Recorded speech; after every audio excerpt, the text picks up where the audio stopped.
নমস্কার, আমি জ্যোতিষ সম্রাট শ্রী অর্ণব কুমার। আপনাদের জাতচক্রে চন্দ্র অর্থাৎ যেখান থেকে মন মানসিকতার বিচার হয়, যেখান থেকে চিন্তা ভাবনা আবেগ প্রবণতার বিচার হয়, সেই চন্দ্র যদি ষষ্ঠ ভাব অষ্টম ভাবে যদি সংযোগ হয়, তাহলে মন মানসিকতা মাঝে মাঝে নষ্ট হতে পারে। আবেগ, কষ্ট, দুঃখ, নানা রকমের সমস্যা মনের মধ্যে তার প্রভাব পড়তে পারে। একটা প্রাচীন একটা কথা জানানোর বড় ইচ্ছা। আজকে এই মুহূর্তে মাতা গঙ্গার কাছেই আমি আছি। প্রাচীনকালে বা পৌরাণিক কথায় পিতামহ ভীষ্ম অর্থাৎ ভীষণ প্রতিজ্ঞা নেবার কারণে তিনি হয়েছিলেন ভীষ্ম। তার নাম ছিল দেবব্রত। তিনি শান্তনু এবং মাতা গঙ্গার সন্তান ছিলেন, পুত্র ছিলেন। যখন তার মন খারাপ হতো, যখন পিতামহ ভীষ্মের মন খারাপ হতো, তিনি তখন মাতা গঙ্গার কাছে আসতেন এবং মা গঙ্গার কাছে যখনই আসতেন তার মন সাধারণত অটোমেটিক্যালি ভালো হয়ে যেত, কারণ সে তার মনের কথা মাতাকে জানাতো এবং মাই তার মনের সমস্ত সমাধান করে দিত। তো যাদের জাতচক্রে ষষ্ঠ ভাব অষ্টম ভাবের সংযোগ আছে, তারা যদি কখনো এসে মাতা গঙ্গার কাছে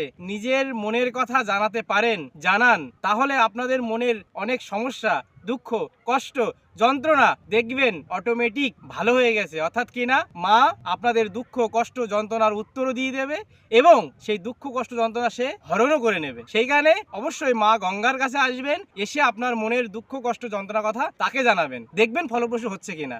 নমস্কার।